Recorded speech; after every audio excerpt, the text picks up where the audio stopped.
Muy bien, perfecto. Entonces, Luisa, ya estamos listos, preparados. Muy buenas tardes a todos los que nos ven por esta señal a través de Zoom, las personas que se han inscrito a este evento y las personas que nos ven en este momento en Facebook Live en, en vivo. A esta nueva tertulia organizada conjuntamente con la Facultad de Jurisprudencia de la Universidad del Rosario y el Colegio de Abogados Rosaristas. El día de hoy, pues, nos acompañan tanto el doctor Juan Manuel Charri como la doctora María Teresa Palacio, la doctora Luisa Fernanda García, quien va también conjuntamente conmigo a moderar esta tertulia conmemorativa de los 30 años de la Constitución de 1991. Tendremos en este mes 3 tertulias más, uno la siguiente semana y hasta finalizar el mes, con el objetivo pues de cerrar los ciclos de tertulias que ya comenzamos desde el año de 1900, del año 2019, haciendo remembranza a un primer hito en la construcción de la Constitución del 91, como fue la Marcha del Silencio y el apoyo decidido que tanto las directivas de la Universidad de Rosario y la Facultad de Jurisprudencia tuvieron en torno a un movimiento estudiantil al que se unieron múltiples alumnos, múltiples universidades, múltiples centros educativos y pues que dio origen también a la denominada séptima papeleta en el depósito de esa séptima papeleta el 11 de marzo de 1990.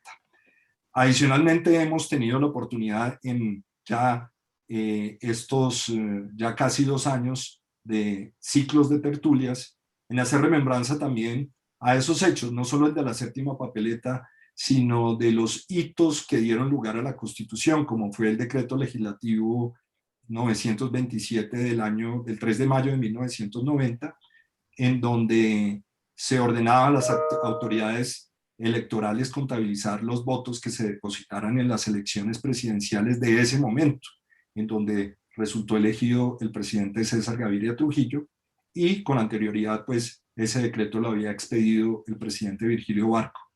Hicimos también una tertulia referente al decreto legislativo 1926 de agosto del año de 1990, complementado con la sentencia del 9 de octubre de 1990, que fueron claves para que se pudiera, por supuesto, declarar constitucional el decreto que abría la posibilidad para contabilizar los votos que se emitieran en por supuesto, en la elección de los delegatarios a la Asamblea Nacional Constitucional el 9 de diciembre de 1990, tal como así sucedió.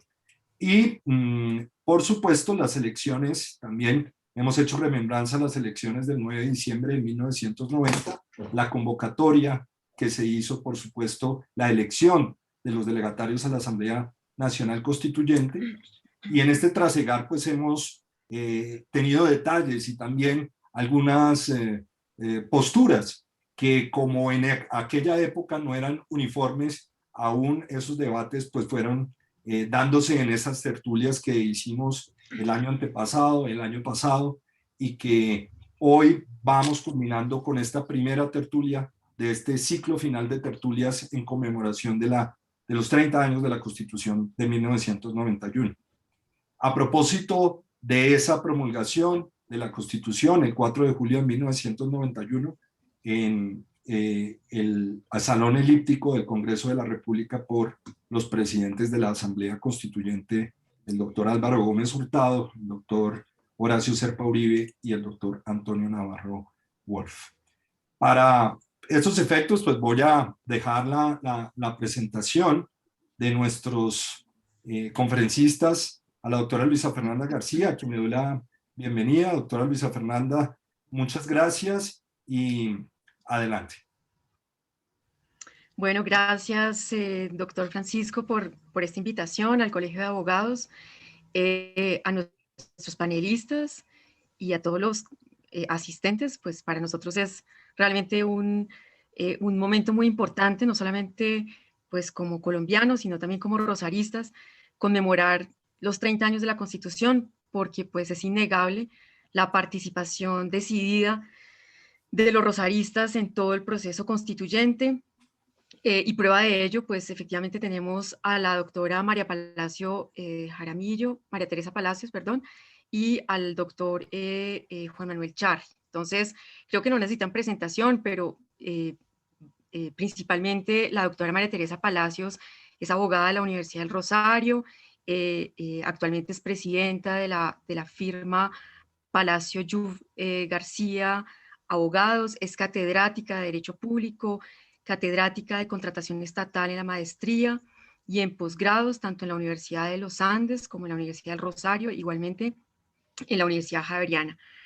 Ha tenido varios cargos en el ámbito público y privado, y particularmente pues ha sido conjuez en el Consejo de Estado, en la sección tercera del Consejo de Estado, y bueno, y ha sido una destacada abogada en todo el área del derecho administrativo, como ha sido destacada también como uno de los 10 árbitros, mejores árbitros, según la publicación de Chambers and Partners. Bueno, actualmente es profesora de nuestra facultad, y el doctor, y bueno, y tiene múltiples publicaciones en el ámbito del derecho administrativo y la contratación estatal. El doctor Juan Manuel Charri también es abogado de nuestra facultad, es egresado de la Universidad del Rosario, tiene una especialización en el Centro de Estudios Constitucionales y Ciencia Política de Madrid, y es profesor, también fue decano de nuestra facultad, y es profesor particularmente de Derecho Constitucional, tanto en pregrado como en grado. Ha desempeñado también múltiples cargos, tanto en lo público como en lo privado, y actualmente pues se desempeña como abogado, y pues tiene muchos, bueno, es columnista de Semana y de ámbito jurídico, y pues tiene múltiples publicaciones también en el ámbito del derecho público. Bueno, sin más preámbulos, nosotros cuando estábamos preparando esta tertulia queríamos, digamos, hacer una referencia a, digamos, a qué podría ser, digamos, absolutamente relevante 30 años después de la publicación de nuestra Constitución, 30 años, semana en la que estamos conmemorando y estamos celebrando los 30 años de la Constitución. Y creo que la primera pregunta que a uno se le vendría a la mente, o se nos viene a la mente a nosotros como abogados y también como, digamos, como testigos también de este trasegar de la Constitución es eh, ¿cuál, digamos, en su momento, ustedes como abogados, como egresados del Rosario, en su momento, cuál fue, digamos, como el vivir, digamos, cómo se recibió este movimiento constituyente, cómo recibieron esta nueva constitución, no solamente en el ámbito pues personal, que eso implicaba un cambio, eso implicaba, digamos, una transición en el escenario que el país estaba viviendo, un escenario que realmente evidenciaba un escenario de violencia, un escenario de conflicto, y uno podría pensar que entonces la Constitución iba a ser la salvación, que la Constitución iba a ser, digamos, la solución a todos los problemas y que iba a ser el paliativo de todo este escenario de violencia que llevábamos viviendo tantos años, y que finalmente como que uno podría pensar, y dentro de todo lo que uno ha visto y dentro de todo lo que se ha conmemorado de estos 30 años, digamos que lo que es más reiterativo y más recurrente es decir que la Constitución fue producto de un consenso y que era un cambio tan trascendental que implicaba que ya no era producto de todo lo que se había vivido en la era republicana, que era más o menos como unas constituciones impuestas, como lo que diría Valencia Villa, como esas cartas de batalla, sino que era el producto, digamos, de una constitución, producto de un acuerdo, y que finalmente pues era como el escenario de consenso donde al fin y al cabo íbamos a alcanzar la paz. Entonces, yo quisiera, digamos, desde la perspectiva tanto personal como profesional, ¿cómo resintieron ustedes la llegada de esta nueva constitución? ¿Cómo era, digamos, como familiarizarse con el texto, con este nuevo texto, tanto en el ejercicio de la profesión, pues como identificar cuáles eran esos cambios tan trascendentales que estaba trayendo esta constitución, y cómo lo vivieron ustedes desde la perspectiva personal, cada uno de ustedes? Entonces le damos la palabra a la doctora María Teresa. Bueno, muy bien, muchas gracias, feliz de estar aquí. en mi casa, en mi colegio de abogados rosaristas, gracias a ti, Luisa Fernanda, al doctor Apacho, al doctor Boada, pues a mi compañero de panel, maravilloso, el doctor Juan Manuel Char, y por supuesto a todos los miembros del colegio y a las personas que nos están acompañando. Yo cuando oigo esto y cuando oigo las tertulias que he participado o he estado atenta a casi todas, es como viviendo un déjà vu. A veces digo, pero es que esto, obviamente a esta edad de allá, pues yo estaba muy joven, muy joven, pero sí participé directamente, la vida me dio esa posibilidad.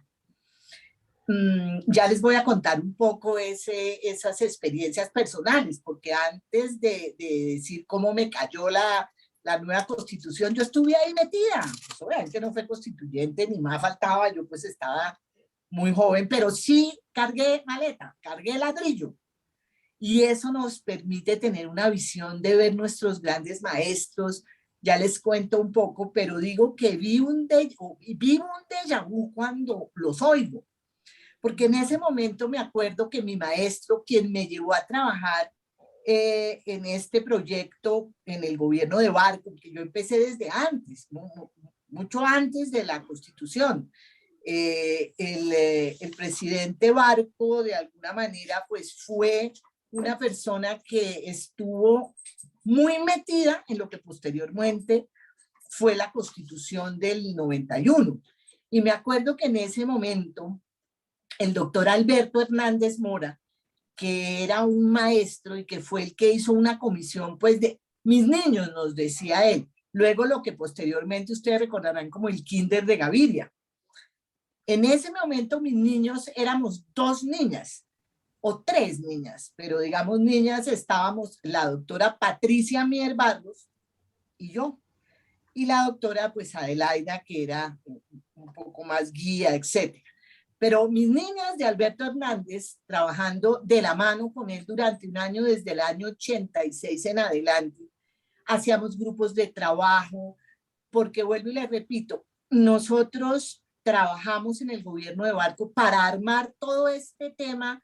A veces, digamos que la gente pierde un poco la conciencia de lo que fue el gobierno de Barco dentro de esto de la Constitución del 91. Fue importantísimo. Entonces, el doctor Alberto Hernández Mora, con todas las grandes luminarias de la época, nuestros profesores, hacíamos unas tertulias y nosotros, bueno, hacíamos unas tertulias, es muy pretencioso. Nosotros organizábamos, llevábamos los papeles y hacíamos convivencias y llevábamos los maestros para pensar y para que escribieran sobre lo que estaba pasando en ese momento. Y yo me tomé el trabajo hoy para contarles a ustedes lo que me decía o lo que nos decía Alberto Hernández Mora, y por eso digo que esto es un déjà vu. Me decía, mis hijitas, divino Alberto, soplan vientos de tormenta, decía él. Hay serios problemas de gobernabilidad. Hay una crisis sobre la noción de organización del Estado. Falta de aprecio a las instituciones, violencia organizada y narcoterrorismo. No, y eso era lo que él nos decía.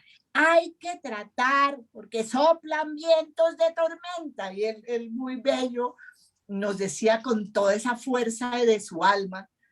Y resulta que cuando yo veo esas frases que las traje aquí, las tengo anotaditas, hay un divorcio entre la sociedad civil y el Estado, ¿no? Hay bandas, etcétera. Yo veo, te lo digo, Luisa Fernanda, un déjà vu. O sea, allá, 1989, estábamos en ese plan. Nuestro reto era ayudar, pues, con los grandes genios, nosotros, Patricia Mier y yo, estábamos muy chinas.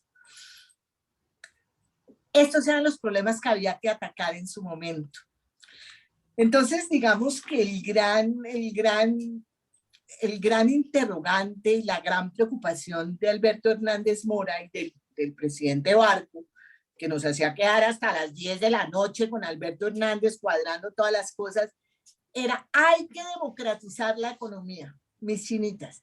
hay que buscar la manera. Entonces, desde allá, desde el 89, con Patricia Mier, con Adelaida Ángel, pero básicamente éramos ese grupito, eran nuestros derroteros. Yo quiero preguntarles a ustedes hoy, de eso que les he dicho, de soplan vientos de tormenta, el momento excepcional para la vida institucional del país, falta de aprecio a las instituciones, problemas de gobernabilidad, a hoy son prácticamente los mismos.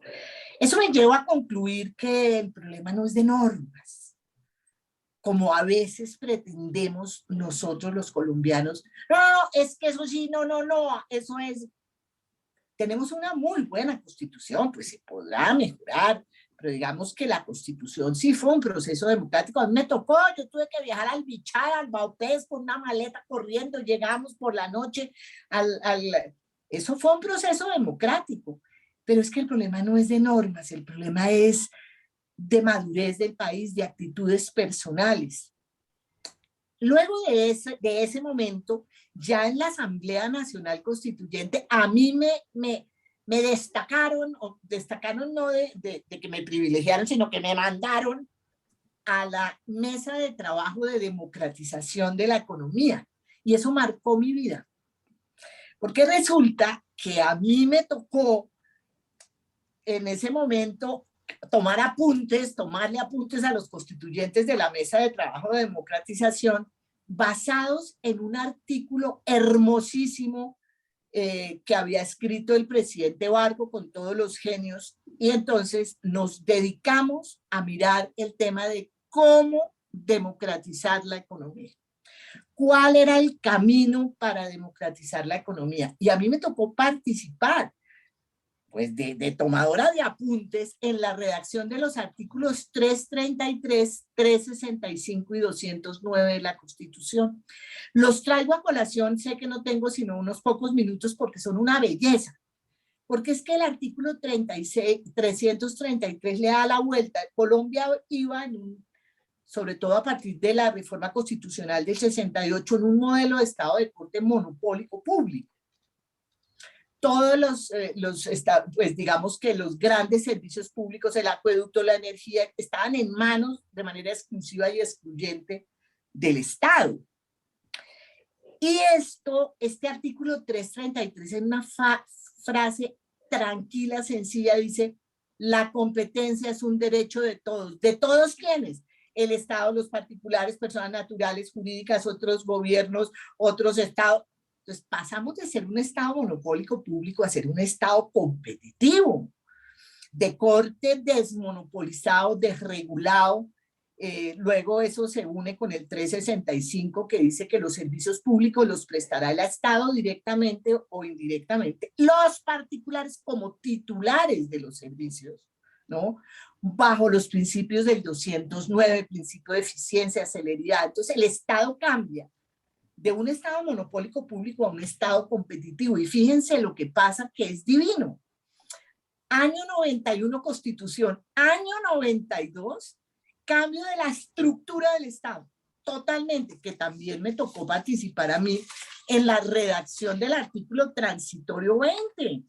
El artículo transitorio 20 es algo que jamás se ha dado en el país, que en su momento dijeron es un golpe de Estado constitucional, porque al gobierno nacional durante 18 meses, contados a partir de la entrada de la Constitución, y teniendo en cuenta los conceptos de una comisión de sabios, se le dio la posibilidad, oigan esto porque esto es una belleza, de cambiar la estructura del Estado. Durante 18 meses el Ejecutivo fue Ejecutivo y Legislativo para fusionar, reestructurar entidades de la rama ejecutiva, pero lo más lindo de ese artículo es ¿para qué?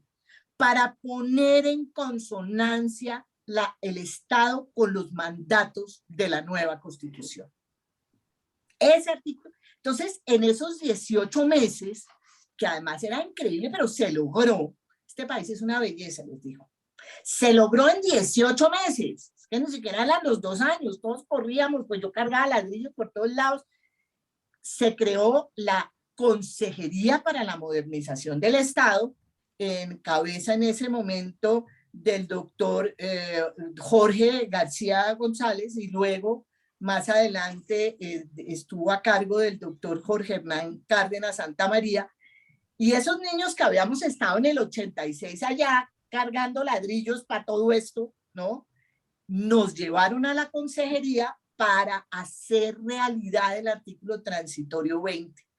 Y lo hicimos, transformamos la rama ejecutiva del poder público en 18 meses, asesorados por una comisión de sabios. Y una comisión de sabios era de sabios. O sea, no es que sabio, ¿no? No, era el doctor Ginás, la parte de corrección de estilo era pues de nuestro premio Nobel. O sea, eso era, yo tuve oportunidad de conocer unos personajes, yo pues muy joven, y resulta que fíjense en ustedes lo interesante, año 91 Constitución, año 92 cambio de estructura del Estado con el transitorio 20, y nosotros ahí con Patricia pegaditas, y año 93 cambio de ley de contratos.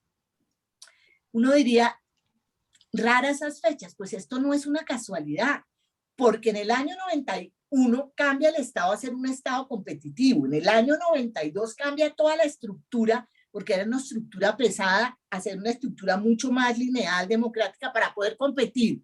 Y el año 93 cambia la ley de contratos, que es la ley de hacer negocios en el Estado. Entonces estaba todo completamente coordinado.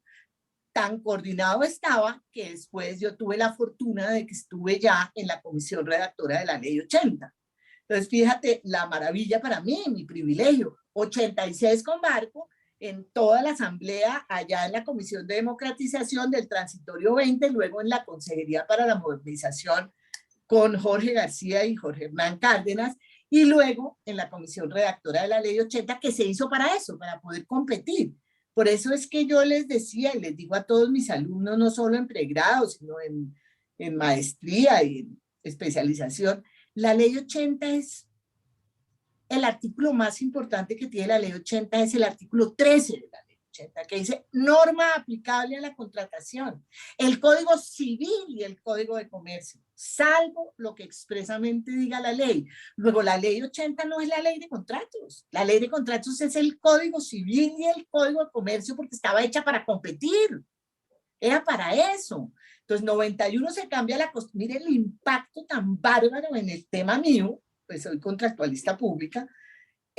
Luego cambia toda la estructura, luego la ley de contratación, y la ley de contratación consagra la Constitución. Dice, es una ley para competir, luego la norma de contratación es el Código Civil y el Código de Comercio, salvo lo que expresamente diga esta ley. O sea que en realidad, fíjate tú lo interesante de este punto, mi querida Luisa Fernanda.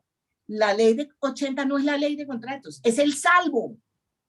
O sea, lo que no está en el Código Civil, que son inhabilidades, incompatibilidades, modos de selección, equilibrio, 4 temas, lo demás es puro Código Civil y puro Código de Comercio. ¿Por qué? Porque es un instrumento de inversión pública para democratizar la economía y poder competir en igualdad de condiciones con los particulares, artículo 13 de la ley 80. Entonces, desde mi punto de vista, digamos que esto es totalmente coherente. Yo que estuve desde el 86 hasta el 93, o 94, porque luego en la ley de servicios públicos domiciliarios también estuve por ahí cerca, era un tema muy coordinado, muy lógico.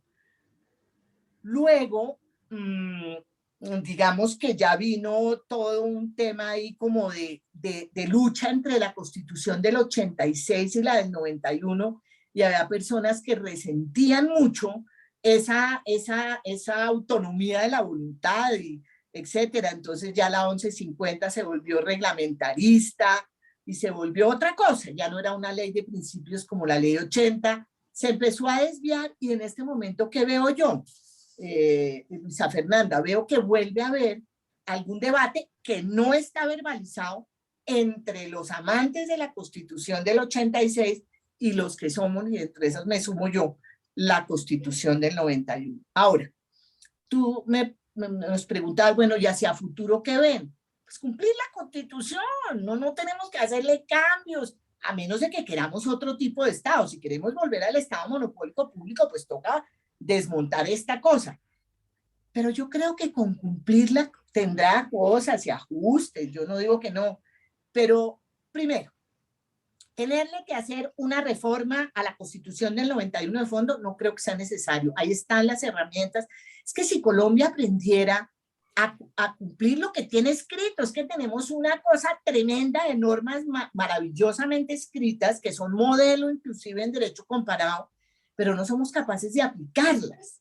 Entonces yo sí, digamos, en este nuevo esquema de nuevo Estado, digo yo nuevo Estado, en este contexto ya de 30 años, apliquemos la Constitución del 91. Yo creo que la Constitución del 91 tiene herramientas muy importantes y sí fue democrática. A mí me consta, es decir, a mí me consta porque lo viví, no es porque lo leí, me consta porque lo viví. Los campesinos en las regiones participaban, iban y metían unas papeletas en unas bolsas que nos daban diciendo qué era lo que querían, después se revisaban, se estudiaban, etcétera, etcétera. Y eso quedó, pues algunas cosas quedaron plasmadas, otras no, y por eso pues la redacción es un poco disímil. Pero en lo que me tocó a mí vivir, que es la democratización de la economía y el tema del transitorio 20 y luego su impacto en la ley de contratación, es evidente que hubo un impacto y que obviamente la ley 80 cambió el 222 que correspondía a un Estado monopólico, reglamentarista, seco, difícil, y lo cambió por una norma de autonomía de la voluntad. Para decirte una última cosa, lo que pasa es que la gente le tiene mucho miedo a la autonomía de la voluntad, porque la autonomía de la voluntad implica responsabilidad, y por eso el artículo 90 de la Constitución es el que acaba de ponerle las patas a esta ecuación, porque es mucho más rico uno tener un instructivo, haga esto, el papel verde, el rosado, el yo no sé qué, mire para acá la urna triclave con las 3 llaves, que cuando uno le dice en principio de transparencia, principio de responsabilidad, empieza todo el mundo, bueno, ¿qué es lo que tengo que hacer? ¿No? Pero eso es un problema más de cultura del gestor público, de formar líderes, de administradores públicos, que de la ley. Ahora, si queremos volver atrás, no podemos hacerlo a través de leyes que compliquen, que den otra vez el culto a la complejidad y al formalismo a través de la ley con una constitución de corte eminentemente competitivo. Esa sería un poco mi vivencia personal dentro de todo este proceso, mi querida Luisa Fernanda. Bueno, muchas gracias, doctora María Teresa. Esta es una vivencia, nos ha transmitido la vivencia, lo que usted realmente alcanzó a, no solamente, digamos, a ejercer como abogada, como joven abogada, sino esa vivencia y esa transformación de ese estado monopólico que nos traía la Constitución del 86 y pasar a un estado mucho más democrático. En esencia, lo que usted nos transmite, democratizar la economía, era como, digamos, la premisa fundamental, y así nos lo ha transmitido a través de los diferentes artículos que se redactaron en esta Constitución. Y también, digamos, que me parece importante destacar lo que usted señala, y es que también había un mecanismo de participación, o sea, digamos que sí se destacaba, digamos, ese escenario de democracia participativa que está plasmado en la Constitución, pero que ya en ese momento se estaba, digamos, dando digamos, ya se estaba ejerciendo, en el entendido de que pues había muchas herramientas para que pues el ciudadano pudiera, digamos, participar y pudiera, digamos, acceder, digamos, al conocimiento de las normas. Ahorita el doctor Juan Manuel Charri, usted como asesor de la Asamblea Nacional Constituyente, nos puede transmitir un poco ya lo que se vivía al interior de esta Asamblea Nacional Constituyente y todo lo que, digamos, estaba gestando desde adentro. Entonces, adelante, doctor. Muchísimas gracias, doctora Luisa Fernanda. Muchísimas gracias al doctor Bodada, al Colegio de Abogados, por invitarme a esta charla, donde me siento muy a gusto porque es como estar en casa, razón por la cual me voy a dar la libertad de ser más informal de lo habitual. Felicitaciones a María Teresa por esa estupenda presentación de su vivencia en esos años tan importantes del 86 al 94. Y bueno, y tratar de hacer, espero que no muy desordenadamente, mi rememoranza de los distintos momentos en los que pude participar, yo diría que tangencialmente, pero que fueron desde distintos ángulos. Y empezaría por mencionar una iniciativa de Luis Carlos Sáchica, por allá en 1987, en que quiso reunir a los profesores de Derecho Constitucional de las distintas facultades de Derecho de la ciudad. Y formamos un grupo de profesores de Constitucional en donde se dio la coyuntura de todo el debate acerca de una asamblea constituyente, la séptima papeleta, si había o no ruptura institucional. Entonces tuve, digamos que la oportunidad y el privilegio de oír a profesores de Derecho Constitucional, donde estaba Hernando Valencia Villa, pues estaban los del Rosario, que eran Luis Carlos Sáchica y el doctor Vladimiro Naranjo, profesores de la Javeriana, del Externado, de los Andes, de la Autónoma, de la Inca, de la Católica. O sea, era un grupo relativamente grande que permitió hacer una reflexión en su momento. Después se dio una coyuntura adicional con la que no contaba, y es que me fui a trabajar a la Procuraduría General de la Nación como procurador auxiliar de Alfonso Gómez Méndez, cuya intención era que alguien relativamente joven le diera un nuevo impulso a los conceptos de constitucionalidad que presentaba el procurador en los procesos ante la Corte Suprema de Justicia. Allí, en la coyuntura de la constituyente, la Procuraduría asumió el rol de oponerse al proceso de séptima papeleta porque violaba el plebiscito de 1957, tal vez su artículo 13, si mi memoria no me falla, que dice que solo se puede reformar la Constitución a través del Congreso de la República, expidiendo actos legislativos. Entonces, en ese momento, digamos que participé en la elaboración de ese concepto, el cual compartí, y así se presentó en la Corte Suprema de Justicia, que terminó en una decisión dividida, tal vez 14-12, decretando la constitucionalidad del decreto 1926, que creo que era el más neurálgico para el efecto. Después, también por otra feliz coyuntura, me llamó Carlos Lleras de la Fuente a que le ayudara de asesor, aunque debo, la verdad, hacer ahí una precisión. A quien llamó fue a Marcela Monroy, que la verdad me ha dolido infinitamente su muerte.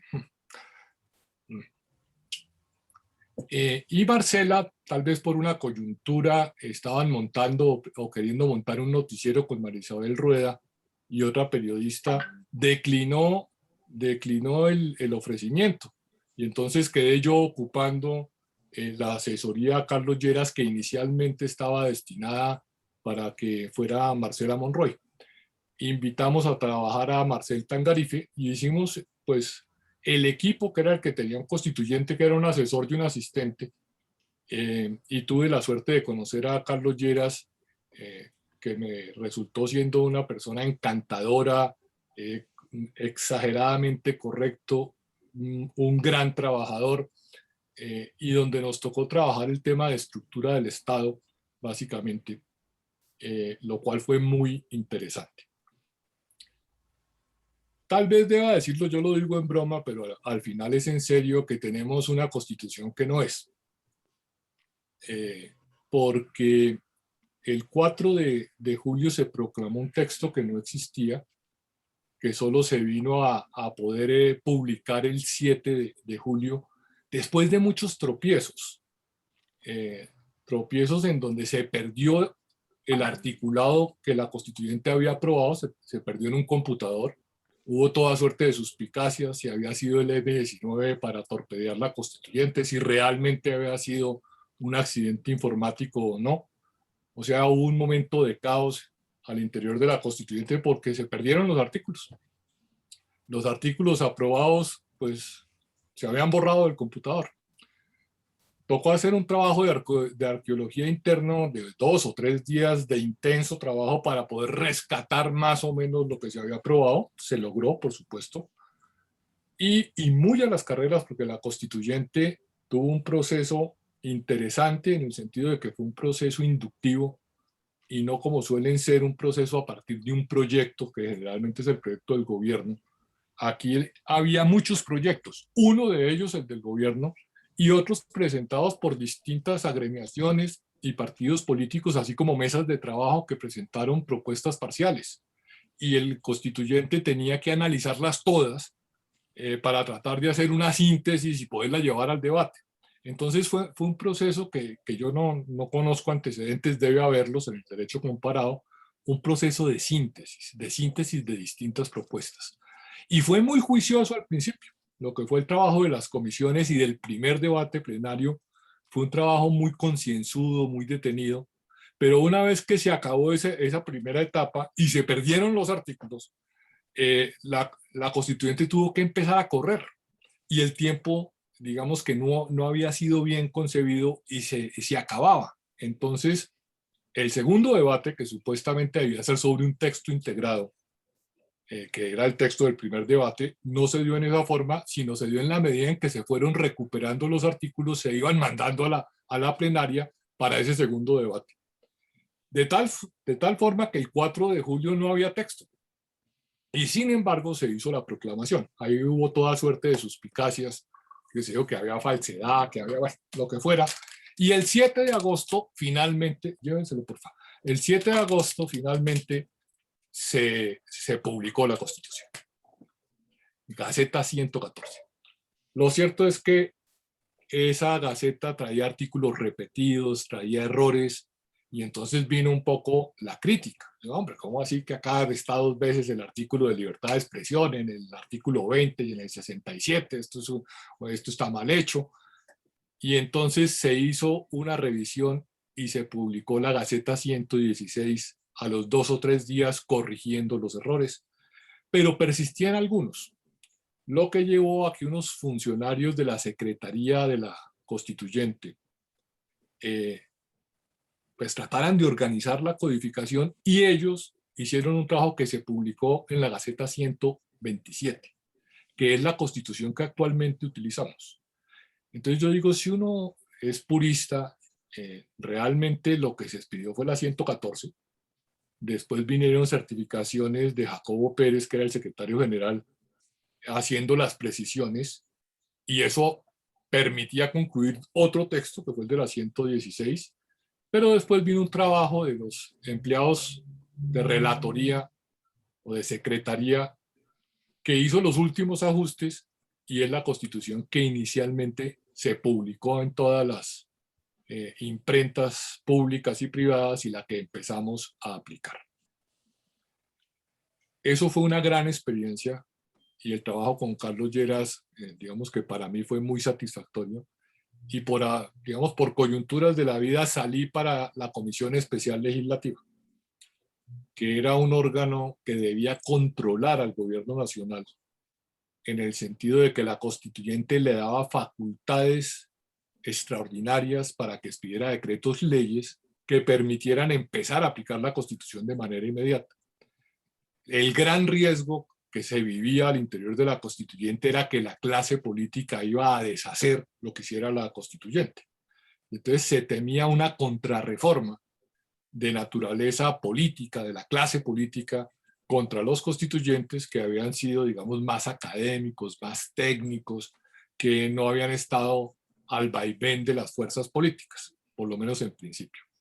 Entonces, para evitar que eso ocurriera y la Constitución se aplicara de manera inmediata, se le dieron facultades extraordinarias al presidente de la República, pero se dijo que debía tener algún control, entre comillas, democrático, y fue crear una comisión especial legislativa de 36 miembros, o sea, la mitad de los constituyentes, que iba a tener una especie de poder de veto sobre los decretos que expidiera el gobierno. O sea, podía improbar los decretos. Era como un contrapeso, no aprobarlos, sino podía vetarlos. Esa fue una experiencia muy interesante. Yo la verdad estaba muy joven y nunca creí que iba a llegar como a ese nivel de decisión, de hablar con ministros, de ir a la presidencia, de ver decretos, de estar como en la jugada por 4 meses de mucha actividad, en que se regularon pues las cosas más importantes de la Constitución del 91, la Corte Constitucional, la acción de tutela, el transitorio 20 no pasó por el Congresito, el Consejo Superior de la Judicatura. se expidió un código de procedimiento penal en donde compartí ponencia con el doctor Antonio Cancino. Entonces era un momento muy importante de ver cómo se iba a aplicar la Constitución de 1991. Ahí solo para sumar una última anécdota, yo salí del Congresito a poner oficina de abogado constitucionalista. Había hecho especialización en constitucional, pues, y había tenido este periplo, y me acababa de casar y mi señora me dijo, nos vamos a morir de hambre. ¿A quién se le ocurre poner una oficina de constitucional? Los constitucionalistas son para profesores, ¿qué vamos a hacer? Casi que me rogaba, me dijo, anúnciese como abogado de derecho público, pero constitucionalista no, diga que es administrativista, que es... Entonces le dije, no puedo decirlo porque eso pues no es verdad, yo hice una especialización en constitucional. Entonces abrí la oficina con esa presentación, con la muy buena suerte y la coyuntura de que sí había demanda de servicios para empezar a aplicar la nueva Constitución. Entonces tal vez uno de mis primeros clientes fue el Banco de la República, después fueron apareciendo el Ministerio de Salud, el Transitorio 20 en la presidencia. O sea, necesitamos personas que nos ayuden a estudiar y a empezar a aplicar la Constitución, cómo hacemos con todos estos problemas. Entonces, digamos que tuve la fortuna de recibir clientes en esa oficina a la que le auguraron muy pocos éxitos y donde todavía sigo. Entonces diría que participé en la reflexión académica con el grupo de profesores que creó Luis Carlos Sáchica. Participé en la reflexión constitucional en la Procuraduría oponiéndonos a esa convocatoria porque se consideró que violaba el plebiscito del 57. Participé ayudando a Carlos Lleras de la Fuente. Participé en la Comisión Especial Legislativa y digamos que desde esa fecha hasta ahora me he dedicado a ejercer la profesión en esta área. Eso diría, no sé si haya preguntas, comentarios o críticas. Pues, doctor Charri, muy interesantes las reflexiones, doctora María Teresa, verdaderamente de personas que vivieron, que estuvieron dentro de ese proceso constituyente. Y por supuesto, hoy el debate está abierto porque, como lo advertía la doctora María Teresa, esto es como un déjà vu en donde ciertas circunstancias se repiten cíclicamente, pero por supuesto la solución es o no es reformar la Constitución. Una primera pregunta es esa, tal vez María Teresa ya nos dio su impresión al respecto, pero quisiéramos también escucharla del doctor Charri, y es la necesidad, por supuesto, de rehacer ese proceso. Tenemos que volver para construir una vida en sociedad, para reconstruir, tal vez, y con las marchas que se presentan en este momento, 30 años después, en donde se reclama la atención del Estado, una institucionalidad fortalecida, unos mecanismos de participación más sólidos, el derecho a la propiedad como desarrollar mecanismos que por supuesto den acceso a la propiedad o al derecho a la propiedad. Bueno, infinidad por supuesto, dudas que hoy se presentan, que los jóvenes que tal vez no vivieron en ese momento el proceso, tal como ustedes nos lo comentaron, de las juventudes en ese momento detrás de todo ese proceso, pues sería muy interesante eso lo primero. Sí será necesario reformar la Constitución. Y otro es que es una reflexión que nace de una columna que escribió el columnista Juan Carlos Flores, exconcejal de Bogotá, historiador, con respecto a este proceso y que apareció en la revista Semana de este domingo hace 8 días, en donde se plantea que la Constitución no fue un parteaguas, lo pone en esos términos, de nuestra historia, porque justo cuando ella tenía lugar y en los años subsiguientes ocurrió la más grande orgía de violencia de los años 40 y 50, desde los años 40 y 50 del siglo pasado. Y además agrega que fueron hipotecadas de manera astuta las ilusiones de los jóvenes por el gobierno de aquel entonces, que movió sus hilos en la Corte Suprema para que avalase la convocatoria de una constituyente que no tenía sustento legal, pero que emocionaba a las clases medias, no asustaba a las clases altas y contaba con el beneplácito de los grandes medios. Y además dice y ratifica que esas ilusiones de los jóvenes fueron hipotecadas porque la mejor comprobación de eso es que los jóvenes no estuvieron en las listas de los partidos y movimientos que eligieron la constituyente y que sus esperanzas fueron usadas para darle, lo ponen en esos términos, una pátina de renovación al régimen político, pero las reformas de fondo, todas las reformas de fondo siguieron congeladas y seguimos así hasta el sol de hoy. Esa afirmación de personas como ustedes que vivieron, además se educaron en la Constitución de 1886 con las modificaciones y participaron en el proceso de la Asamblea Nacional Constituyente, podríamos decir que afirmaciones como estas pueden ser ciertas y transmitir esa imagen o esa impresión a los jóvenes, a la juventud de hoy, ¿es acertada? Doctora María Teresa. Bueno, yo ya creo que adelanté algo sobre mi posición frente a si es necesario o no volver a hacer una reforma. Frente a lo otro que cuentas, mientras yo oía, tenía como miedete en contestar, porque no sé si es que es yo me enamoro de las cosas, ¿no? Y como trabajé como hormiga, pues estando muy joven y le metí todo eso, entonces yo digo, no, la Constitución del 91 es una berraquera, es una machera. Mientras hablabas, después me dio como miedete, pero dije, no, pues voy a decir lo que yo pienso, porque es que lo que yo pienso, puede que esté equivocadísima, pero participación sí hubo. El doctor Flores es un gran conocedor del Estado, pero a mí me tocó, es que yo lo viví, ¿no? Y como decía Juan Manuel ahora, se recogían las opiniones en los sitios más lejanos, que la juventud no participó, pues por eso es tan diversa esa constitución y a veces medio incongruente en algunas cosas, porque había que hacer una síntesis, decía Juan Manuel, qué bonita palabra, una síntesis democrática de todo lo que se hizo.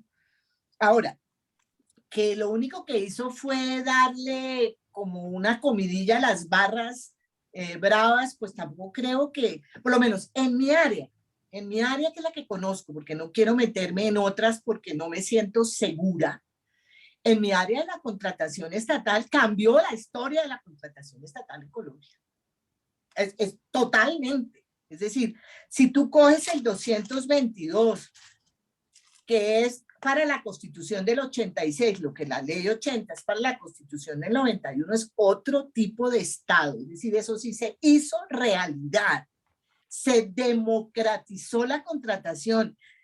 Todas las empresas, de hecho, eran establecimientos públicos. Ya hay por allá, creo que es el Instituto de Bienestar Familiar, porque ya no cumplen funciones públicas. O sea, la estructura del Estado cambió totalmente y eso es una realidad. Y las entidades compiten y han logrado competir bien, pues, ¿no?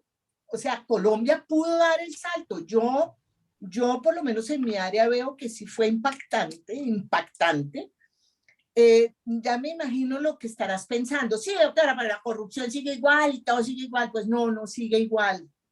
No sigue igual. El país pasó de alguna manera, como decía mi papá, mi hija, pasó de la mula al avión.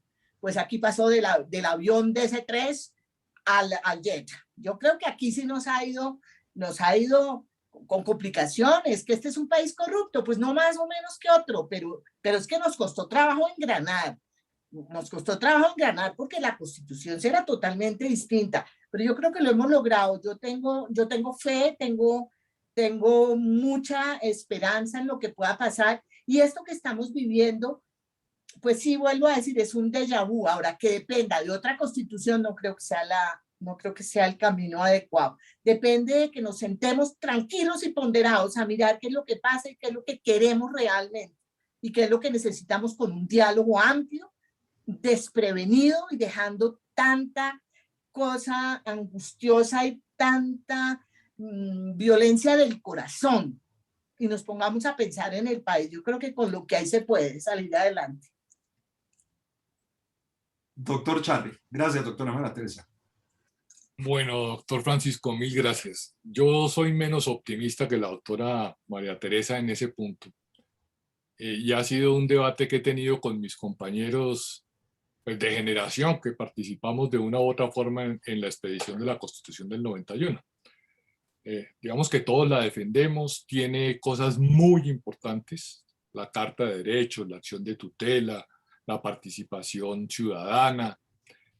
Yo resalto mucho, y yo no, y muchos también, que el constituyente del 91 tuvo como punto de partida la persona humana y su dignidad, y la estructura estatal como una estructura al servicio de la persona y de la realización de sus derechos. Todo eso era y es una novedad constitucional si se mira desde el punto de vista de la historia nuestra.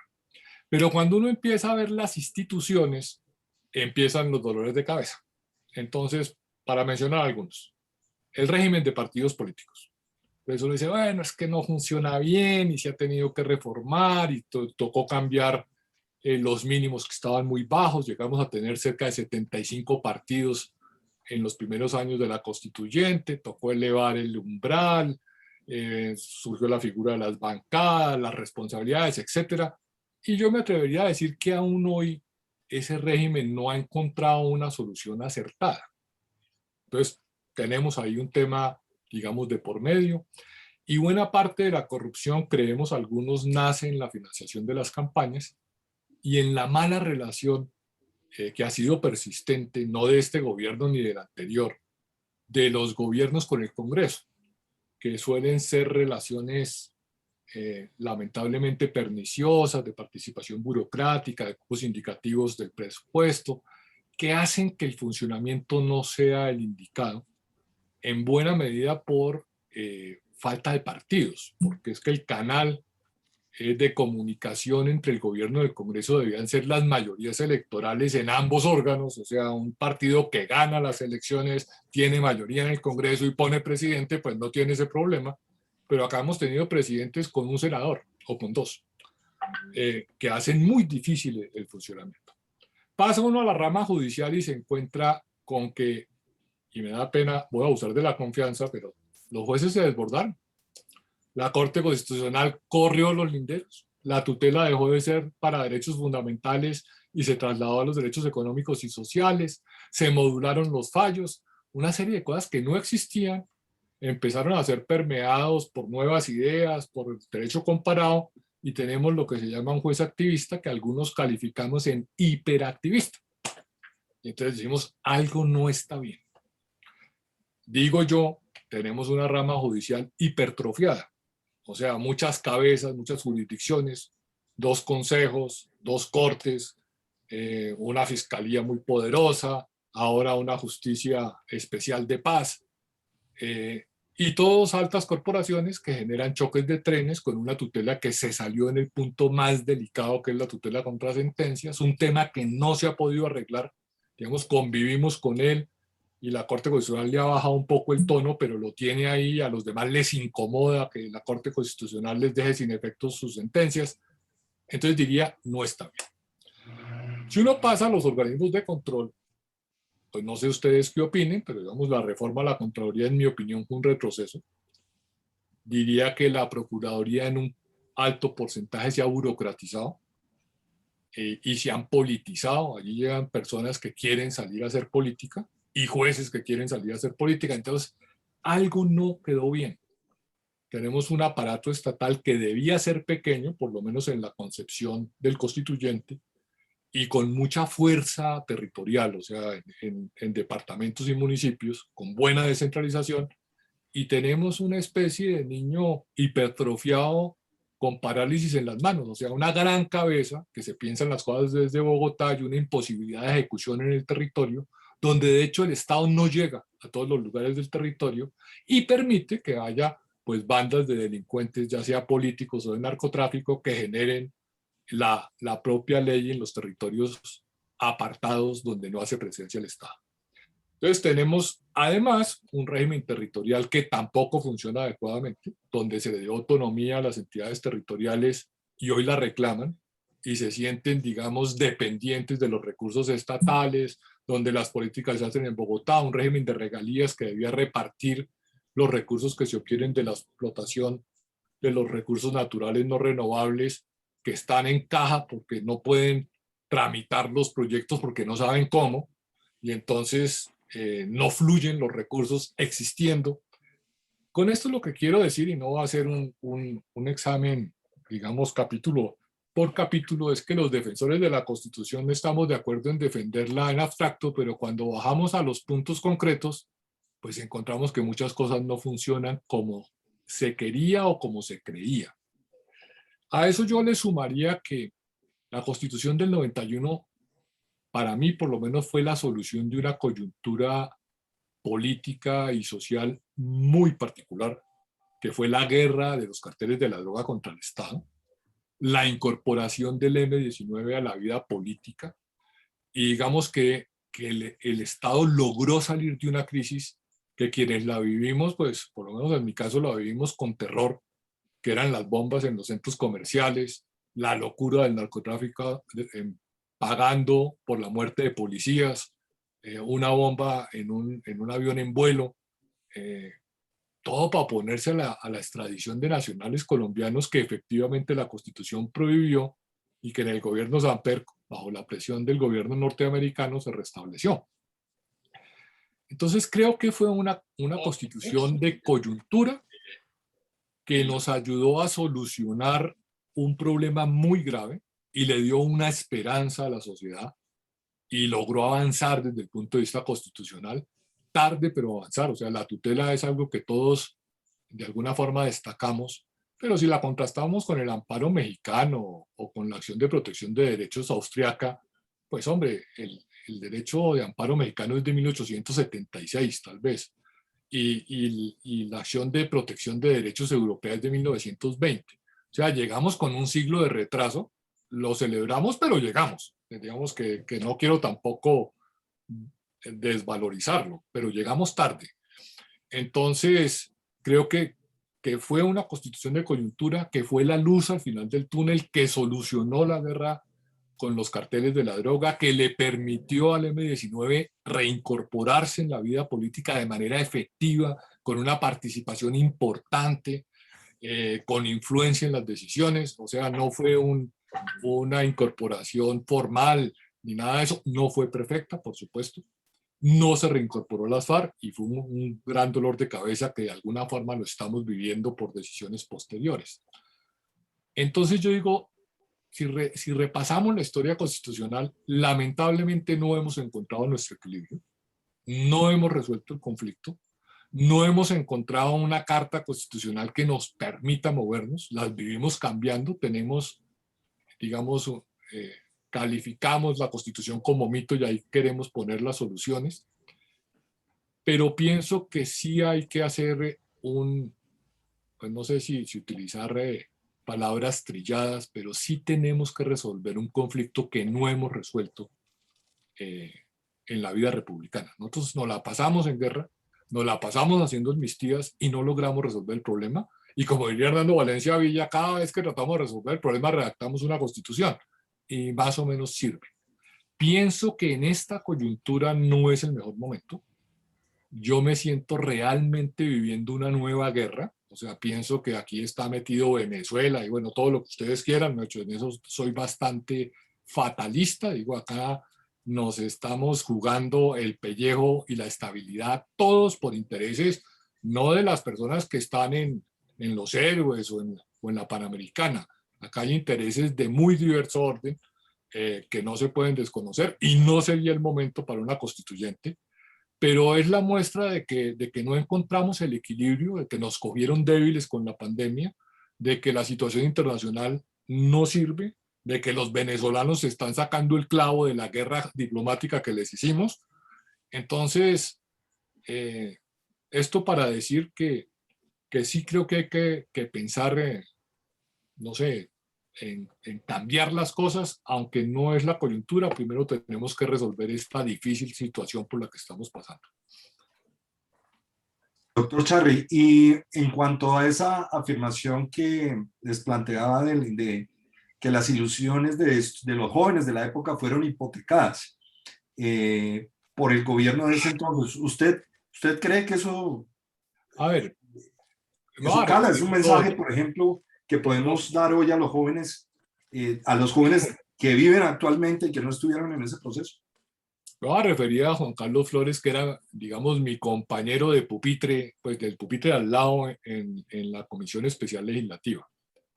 Y creo que hizo una gran labor, un tipo inteligente, buena persona. Pero yo creo que ese artículo que usted menciona, doctor Francisco, obedece a la coyuntura de los paros actuales. O sea, yo creo que obedece a lo que se está jugando hoy, porque en su momento, yo diría que en su momento la Constitución sí llenó las expectativas. Claro, había grandes discusiones. El Congreso de 1990 se eligió con 7.850.000 votos, casi 8, la Constituyente con 2.500.000.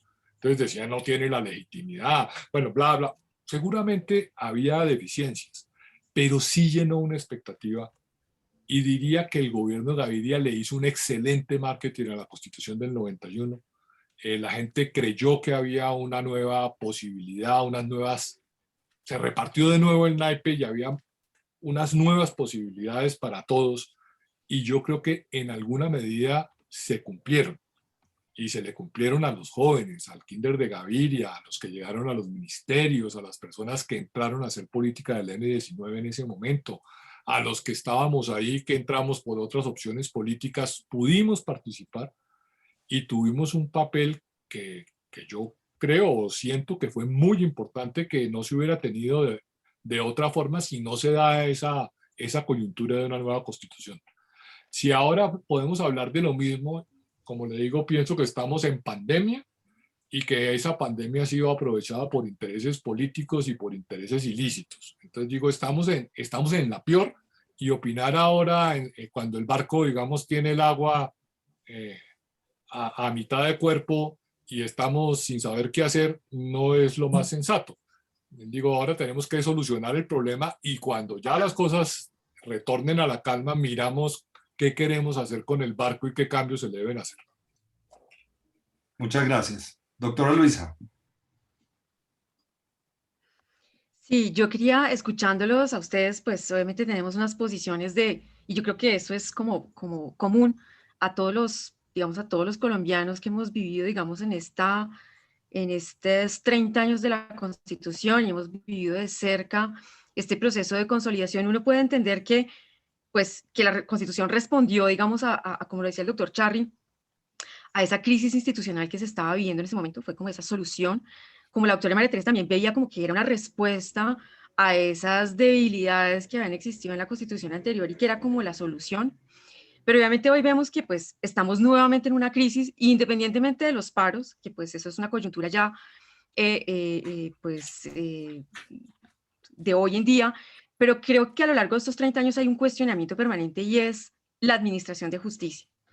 Y yo quisiera preguntarles a ustedes si de pronto, sin hablar de un proceso constituyente, de una constituyente, no podríamos hablar, digamos, de un escenario, como lo decía el doctor Charri, que tenemos una constitución hipertrofiada, una justicia hipertrofiada, una justicia que tiene, digamos, precisamente dentro de esa concepción de la estructura del Estado que se concibió en 1991, se concibió también una justicia muy, muy grande, muy paquidérmica, si uno quisiera llamarlo.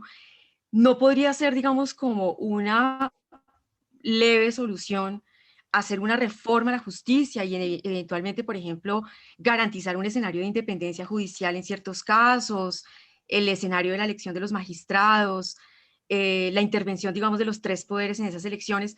¿No sería, digamos, como ese, como un punto de partida para reformar la justicia y para tener de pronto una institución judicial mucho más sólida y mucho más legítima en el escenario actual que estamos viviendo, sin hablar de una reforma, digamos, trascendental y sustancial de la Constitución?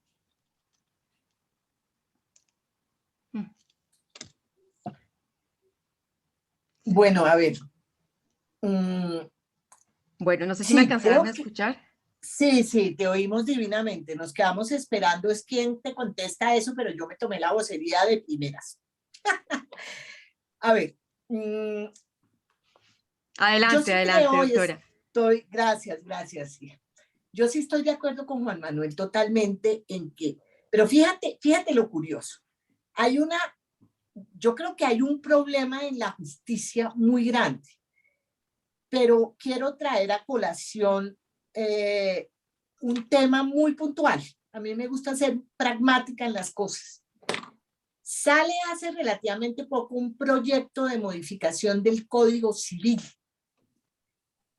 Yo tuve oportunidad de estudiarlo y les digo la verdad, casi me voy de bruces.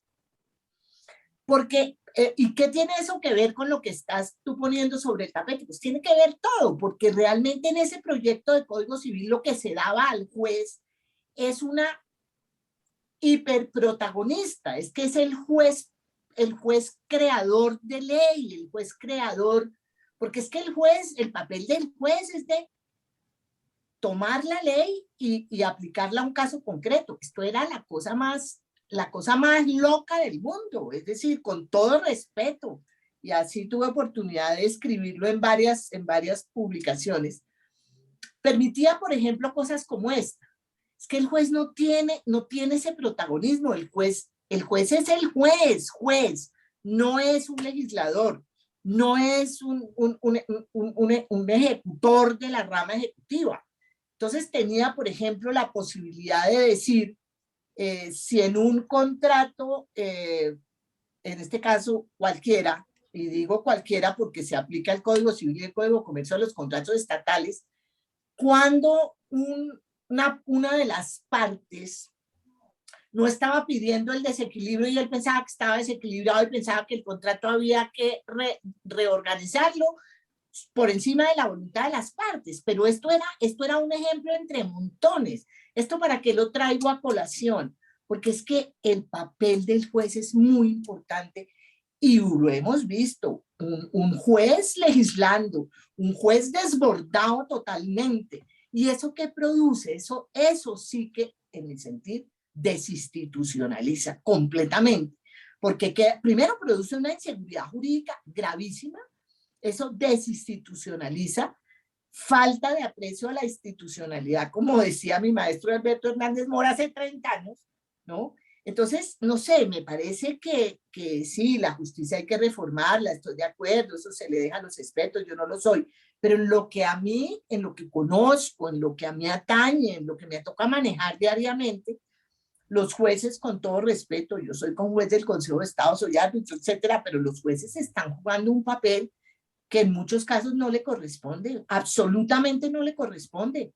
Casi que están legislando, lo cual crea un problema muy grave porque no se cree en el juez. Es decir, uno que va a saber con qué le sale el juez a uno, con qué barbaridad de interpretación o con qué. Hace poco me invitaron a hacer una charla sobre algunos pronunciamientos de algunos magistrados de los tribunales de Cali frente a una acción, una nulidad de un laudo, y el señor resolvió que es que había que hacer otro laudo con otros árbitros. O sea, ¿de dónde sale eso? No, entonces subió a la corte y un enredo. Yo pues quisiera llamar a la cordura, sí, pues seguramente Juan Manuel con su erudición y su gran conocimiento del Estado podrá dar ahora su opinión muy erudita y versada, pero en el derecho administrativo, en la administración del diario vivir, me parece que al juez hay que darle su papel, porque es que se daña la división de poderes, se enreda el problema del equilibrio entre las ramas del poder público. Un juez no puede entrar a definir cosas que solo puede definir la ley. Ni la Corte Suprema ni la Corte Constitucional puede legislar. Eso no lo puede hacer. Y mucho menos allá el juez municipal en una acción de tutela diciendo cualquier cosa. Y fíjense que quienes de ustedes sean gomosos de este tema, pues miren el proyecto de Código Civil. Y uno queda perfectamente estupefacto, no es el momento, pues tendríamos que hacer otra charla, pero la verdad sea dicha, queda uno realmente perplejo la cantidad de funciones que se le dan al juez, funciones legislativas y administrativas, ¿no? De meterse en el contrato de ser un juez paternal pero fíjense que eso sí es un tema de orientación de un país, de manera que pues yo particularmente sí creo que la división de los poderes es útil y ayuda al equilibrio y ayuda a la paz y a la armonía. Un juez demasiado actuante es un juez peligroso. Hasta ahí Gracias, podría doctora María decir. Teresa. ¿Y el doctor Charry? Bueno, doctora Luisa, Muchas gracias. a ver, yo estaba recordando que Augusto Ibáñez, magistrado de la Corte Suprema de Justicia Sala Penal, que ya falleció, nos anunció en los primeros años de este siglo que veríamos el siglo de los jueces. Y creo que acertó en el sentido de que los jueces se convirtieron en otro actor político, lo cual es un tremendo error. Y un tremendo error, digo yo, que tiene su origen en el Congreso y en el mal diseño constitucional, que es una de las peleas que tengo con mis colegas cuando hablamos sobre el tema. El constituyente del 91 quiso corregir la rama legislativa del poder público y quiso mejorar el Congreso, porque en esa época también se cuestionaba por lo que se llamaba turismo parlamentario y por los auxilios parlamentarios. Y entonces les estableció un régimen de inhabilidades, incompatibilidades y conflictos de interés. Dicho en otras palabras, un régimen de controles. Quiso profesionalizarlos, dijo, ustedes no son representantes de la ciudadanía que van y vuelven y que, digamos, se ganan unas dietas o una remuneración, sino que se dedican exclusivamente a eso. Sus negocios y sus cosas quedan un poco en stand-by y su dedicación es ser congresista. Y creyó que con eso lograba mejorar el Congreso. Yo soy de la opinión, y sería largo de explicar, digo, nosotros tenemos un mal Congreso porque es el Congreso del presidencialismo. Y el presidencialismo compra congresos. Y más cuando no hay partidos políticos, los gobiernos tienen que hacer las mayorías para poder sacar adelante sus programas de gobierno y pervierten el sistema. Pero bueno, no me voy a detener en ese punto, sino que me voy a detener en que el constituyente quiso controlar el Congreso y obtuvo un sobrecontrol. Tenemos que la Corte Suprema de Justicia es el juez penal de los congresistas, sala penal. El Consejo de Estado es el juez, llamémoslo constitucional de los congresistas, les quita la investidura. Y la Corte Constitucional juzga sus actos. Entonces tenemos un Congreso donde 3 altas corporaciones judiciales lo juzgan. Yo les pregunto, ¿ustedes creen que ese Congreso puede cambiar la justicia? Y yo les respondo, no, no puede. Es más, lo ha intentado y no ha podido. Y cuando lo ha intentado, termina colocando lo que los magistrados piden que coloque, que fue la reforma del 2012, que se hundió por la mano de micos que le metieron los magistrados de turno para sus cuestiones de coyuntura. Entonces, la única posibilidad de reformar la administración de justicia a nivel constitucional es una asamblea constituyente del artículo 376 de la Constitución, que no lo hemos estrenado, que históricamente le tenemos temor a las constituyentes porque se desbocan, aunque esta está diseñada de forma tal que más controles no podría tener. Tiene que ser convocada por ley, esa ley va a la Corte Constitucional, allá se le fija temario y el acto de reforma que produzca pues va a ser objeto de control por parte de la Corte Constitucional. Y ya que menciono Corte Constitucional, digo, ahí tenemos un problema mayúsculo que prendió su alarma, tal vez en el 2000, no me acuerdo de la fecha, 2008, 2010, con la tesis de la sustitución de la Constitución. Ese día nos notificaron que no hay reforma judicial posible porque ellos van a opinar sobre el fondo de la reforma. Entonces, el sistema, como ocurrió con la Constitución de 86, está bloqueado.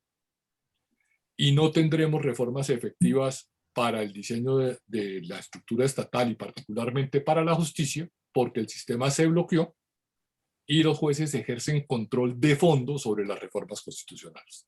Entonces tenemos un tema muy grueso, que no solo es hipertrofia, no solo es politización de la justicia, sino judicialización de la política, porque la política ahora se decide en los estados judiciales, tanto penales como administrativos.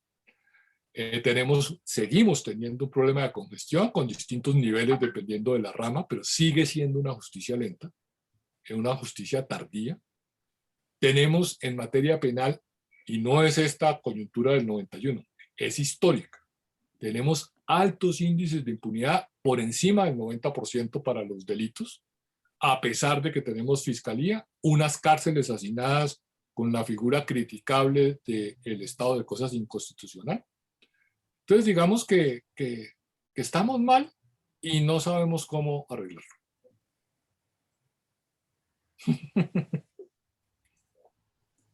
No quiero extenderme más porque yo puedo hablar muy largo de estos Bueno, temas. ¿y esa sería la solución?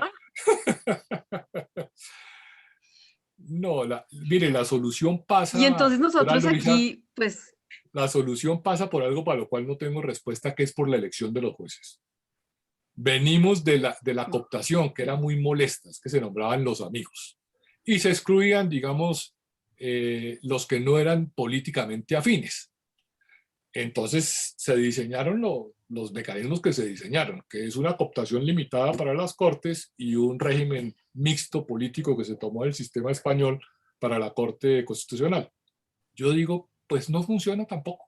O sea, ¿cómo debemos elegir los jueces? Porque por cooptación no nos gustaba. Y ahora con esta solución, por lo menos a mí tampoco me parece que haya sido acertado. ¿Cómo elegimos los jueces? ¿Son de carrera? ¿Cómo hacemos para que el juez no termine politizado, no termine haciendo campaña, no termine ofreciendo favores? Estamos fregados. El juez vitalicio, ¿no sería la solución? Bueno, claro, cuando el juez es bueno, vitalicio es poco. Cuando es malo, es una eternidad. Así es. Doctora María Teresa, ¿usted quiere agregar algo? Micrófono, María Teresa.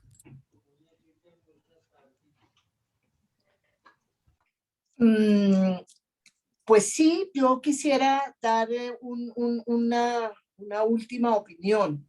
Sí, las cosas están por hacerse. Yo estoy de acuerdo con Juan Manuel en que hay cosas muy complicadas, especialmente en la institucionalización, porque es que el problema aquí es que hay muchas fuerzas de muchos lados extrañas, que no es un problema interno únicamente, ¿no? Entonces, ese es un problema delicado que tenemos que ver, pero con todo y me acuerdo con el doctor Juan Manuel y con lo que nos ha venido explicando, yo sigo siendo optimista. Yo sigo siendo optimista. Este es un país que tiene una gran fuerza, y cuando uno ha vivido, como el doctor Juan Manuel y yo, momentos tan duros, y pues finalizo con lo que inicié. Esto es un déjà vu. Las frases que les traje de Alberto Hernández Mora son las mismas que estoy oyendo hoy en permanente en los periódicos y medios de comunicación. Yo creo que no todo está perdido. Yo creo que el país ha avanzado en educación, ha avanzado en cosas, y podemos hacer las cosas con las herramientas y mecanismos que tenemos. No todo está perdido, diría yo, no todo está fracasado ni frustrado, siempre y cuando logremos mantener independencias muy claras. Les iba a contar una historia, pero no, me parece fuerte, que me pasó a mí en los días del paro, pero me parece fuerte porque es fuerte. No, se las voy a contar. Salía yo de Carulla, yo vivo en la calle 84 entre séptima y octava, y subía yo con un paquete de Carulla y se me acercan unos muchachos el día del paro y me ofrecen 70,000 pesos. Señora, ¿usted quiere 70,000 pesos? Y pues yo sí quiero, pero ¿qué tengo que? ¿Qué pasa? ¿Por qué? ¿No? Me dice, es que le vamos a dar 70,000 pesos si nos acompaña de la calle 84 a la calle 100 caminando por la séptima en esta marcha. Las dejo ahí. Entonces, eso me pasó a mí. Muy Me parece diciente. grave.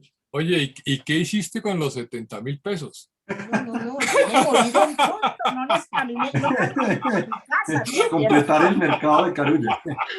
No caminé ni para mi casa, me devolví para Carulla. Muy grave, porque 70.000 pesos es más que lo que gana una persona en un día. Claro. Entonces, digamos que cuando la voluntad de un país está cooptada así, y pues no les quiero explicar pues el acento que tenían y la procedencia era claramente extranjera. Entonces, eso es muy grave, porque si nosotros nos dejamos permear por una cantidad de cosas que agravan esto y no tenemos conciencia de las cosas, es decir, es que yo creo que si uno, ese malestar que es el mismo que estaba, uno pregunta por el malestar, hay mucha gente que no sabe ni qué es la reforma tributaria. Yo creo que estamos dejando que pasen unas cosas sin tener mucha conciencia, y yo llamaría un poco a la cordura y al análisis y al papel de las universidades y al papel de tranquilizar un poco las cosas para evitar pues cosas como la que me pasaron a mí. Yo creo que, no sé, me atrevería a concluir que si una señora que sube Carulla con una leche le ofrece 70.000 pesos, pues a un muchacho una señora de 60 años, pues un muchacho de 19 que está desempleado, que viene de una pandemia, pues no solamente les camina hasta las 100, sino que quién sabe qué otro mandado les hace. Claro. Perfecto. Muy ilustrativa ese ejemplo. Tenemos una pregunta por el Facebook. Nos hacen una pregunta, tal vez, bueno, y esto dependerá pues del conocimiento que ustedes tengan de lo que nos plantea la doctora Beatriz Luna de Aliaga. Y es, ¿qué nos podrían comentar al analizar el proceso de creación de la Constitución Política del 91, que es lo que hemos venido tratando, con lo que se está viviendo en Chile? No sé si puedan responderlo o no. Es la pregunta que nos hace Beatriz Luna en nuestro chat.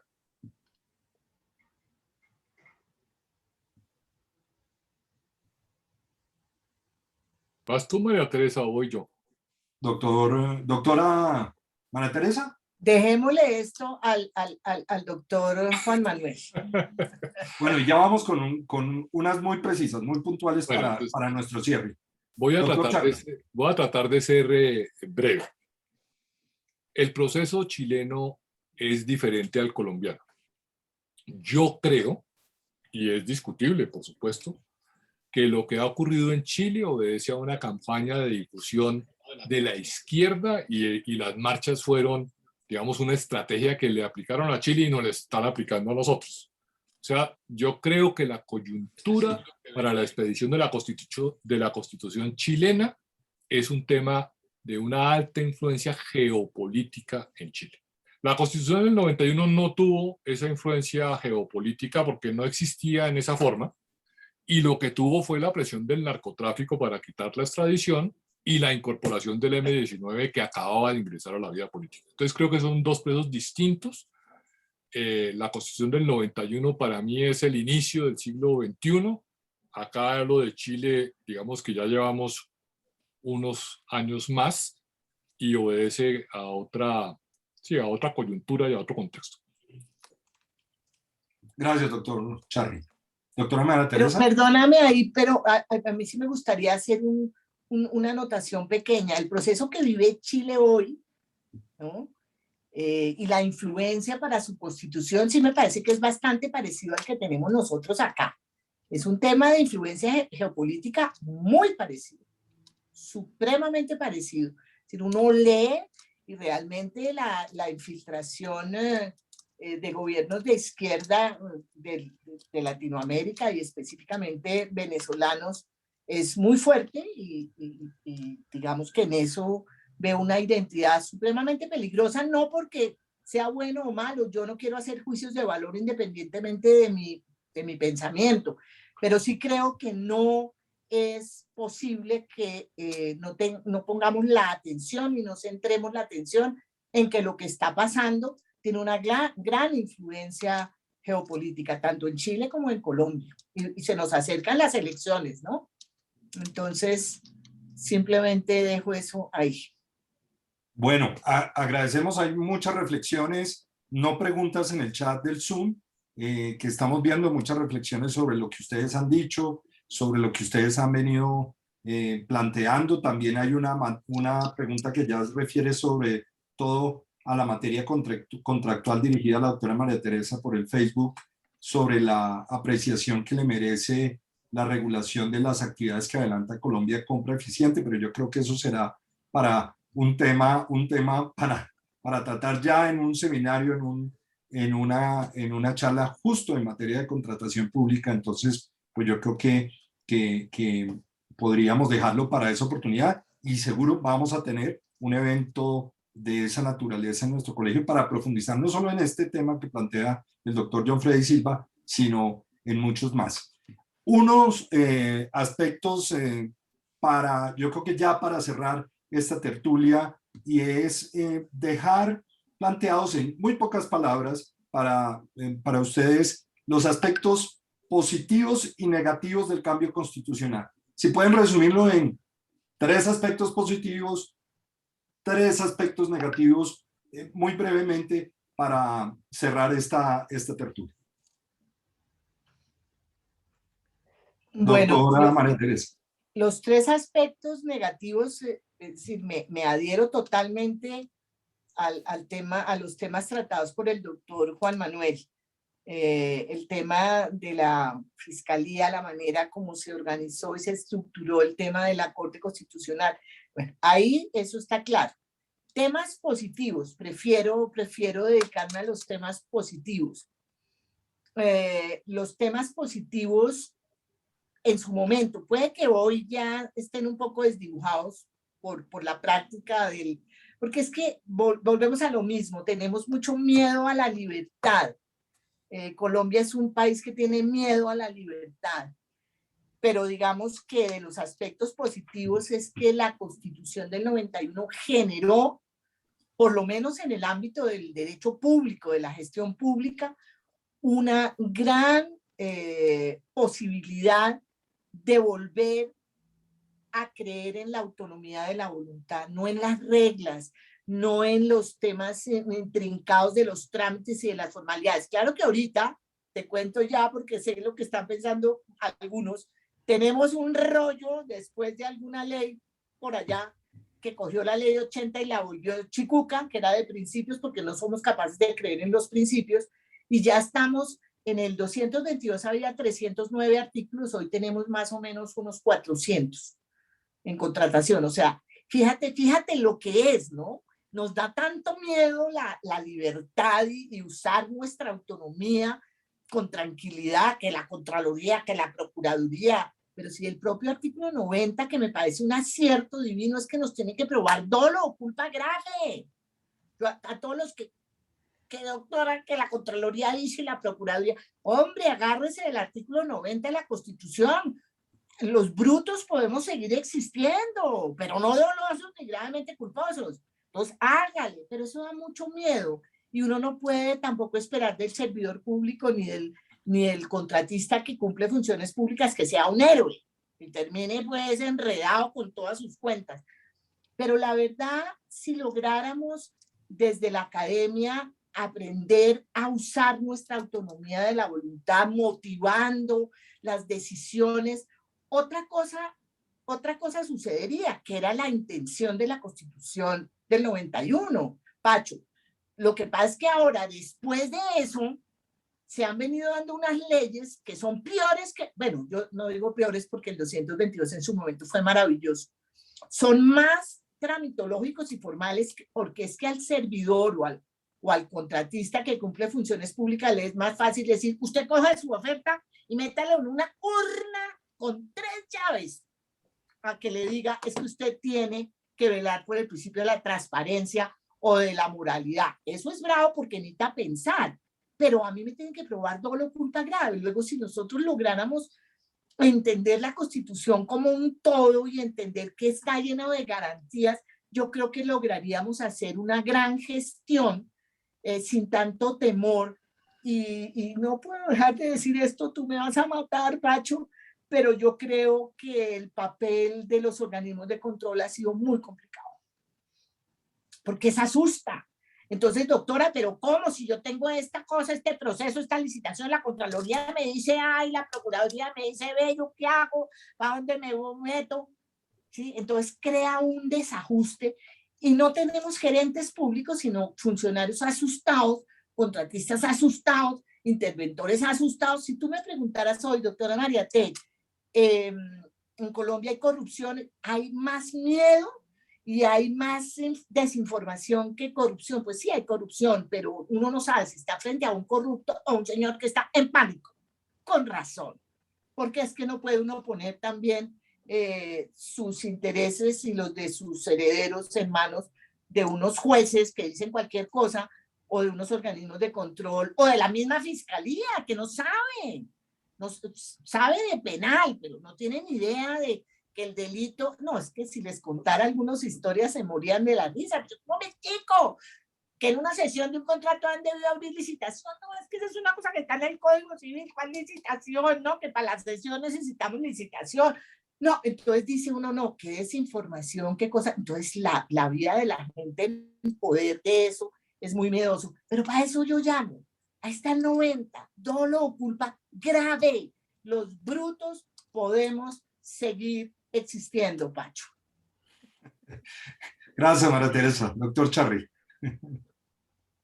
Mil gracias, doctor. A ver, trato yo de ceñirme a las reglas. Yo diría que tiene de bueno la Constitución del 91, que resolvió la coyuntura de los años 80 y 90, que puso a la persona humana como el eje de la reflexión jurídica con su dignidad y sus derechos, y puso la estructura del Estado al servicio de esa persona.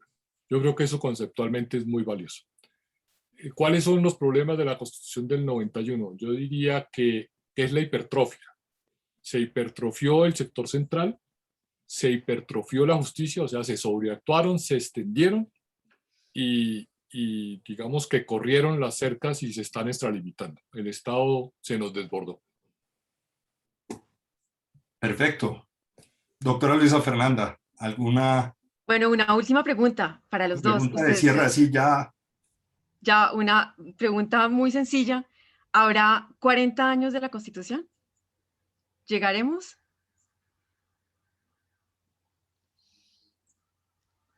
Te hablo con el querer. Primero, yo creo que sí, yo creo que sí, pero no estoy muy segura si estoy hablando desde la razón pura o desde el sentimiento. Yo creo que sí, yo creo que sí hay posibilidad de cumplir con algunas reformas, porque esto no tiene manera de que se quede como está, sobre todo que estamos viviendo otra vez un momento bien convulsionado, pero no veo próxima ahorita, en este momento, una reforma constitucional. No sé si 10 años, me la pones muy cuesta arriba, pero en los próximos 5 años no lo veo, salvo que ocurran situaciones políticas claras, donde candidatos políticos claramente han dicho que su propuesta es esa, en cuyo caso, pues, eso sí formará parte de las propuestas políticas del ganador. Doctor Charri. Doctora Luisa, la verdad no sé, pero la reflexión que le haría es que ya no tenemos Constitución del 91 con las 56 reformas. Tenemos una colcha de retazos que si subsiste 10 años va a ser con 20 retazos más, de muy distinto orden. Y yo sí creo que esa Constitución tarde o temprano está llamada a ser entendida como una Constitución de transición, del paso del siglo XX al XXI, y ojalá demos el buen paso bien dado. Bueno, muchas gracias. Gracias a los doctores, a los asistentes, al Colegio de Abogados por esta interesante tertulia que pues obviamente nos quedan todavía mucho más temas para debatir y para seguir discutiendo mucho tiempo más que estos 30 años. Doctor Francisco. Pues de nuevo muchas gracias y reiterarles nuestro gusto por tenerlos en este escenario, a la Facultad de Jurisprudencia, También estaremos atentos del estudio que justo contrató la Universidad del Rosario, la Fundación Konrad Adenauer y el periódico El Tiempo sobre los resultados, lo que piensa la ciudadanía sobre la Constitución, y que tuvo un despliegue inicial en el periódico del pasado domingo, el periódico El Tiempo, y mirar, por supuesto, ese tipo de percepciones. Dentro de la conclusión, o la conclusión más importante que allí se traza, es que el 81.2% de los encuestados no estaban de acuerdo con que se reformara la Constitución. Y pues a pesar de la coyuntura en la que estamos viviendo, pues llama mucho la atención ese resultado que nos presentaba este fin de semana el periódico El Tiempo. Nos queda por ver el estudio completo. Yo creo que, por supuesto, en el momento en que ya tanto estos tres contratantes del estudio, inclusive la universidad, nos lo hagan conocer, también los difundiremos en las redes para que ustedes puedan conocer el mismo estudio con todas las preguntas que están allí propuestas a la ciudadanía, y que por supuesto va a ser el resultado de la última pregunta que hacía la doctora Luisa Fernanda: si tendremos 40 años de la Constitución o no los tendremos. Muchas gracias. Nosotros diseñamos ordinariamente una encuesta para que ustedes nos envíen sus impresiones sobre esta tertulia, pero además nos hagan conocer las materias del derecho o los temas de profundización que ustedes quisieran conocer, y pues en ese marco nosotros observamos esas encuestas, las respuestas a sus encuestas, y es un material muy útil para traer muchísimas más tertulias, seminarios y temas de actualidad como este de la Constitución y esta primera tertulia de cierre de la conmemoración de los 30 años de la Constitución. Doctor Juan Manuel Charri, muchísimas gracias de nuevo. Y gracias a ustedes. María Teresa, también un gusto escucharlos, tenerlos, escuchar y dejar esta memoria histórica, por supuesto, ahora que tenemos esa posibilidad que tal vez en el 91 no había, y era la de tener videos consultables en cualquier momento. Por eso lo que el doctor Charri nos decía es completar a retazos la Constitución, que parece que el computador se había perdido el archivo y tocó completarlo en 3 días, bueno, y modificar una gaceta a otra. Hoy cada vez es más difícil que se nos pierda un archivo porque tenemos la nube, tenemos todo, y tenemos esta posibilidad también de que la gente joven, los que están estudiando en este momento en las facultades de Derecho en todo el país y fuera del país, que nos ven también en otros países, que nos consultan en nuestro canal de YouTube, pues puedan ver también este tipo de reflexiones con respecto a estos procesos como el de la Constitución de 1991. Muchas gracias, muy buena noche, y los invitamos no solamente a que llenen la encuesta, hagan clic, como ya les dije, sino adicionalmente a nuestras próximas tertulias. Tendremos una siguiente el próximo viernes, no mañana, sino de este viernes en 8, en donde adelantaremos y desarrollaremos más temas relativos, por supuesto, a la Constitución del 91. Tenemos un desarrollo muy interesante sobre todo este mes, y concluiremos la última semana del mes con este periplo. Muchas gracias y muy buena resto de tarde y feliz noche. Gracias. Bueno, muchas gracias a ustedes. Gracias. Hasta luego. Gracias.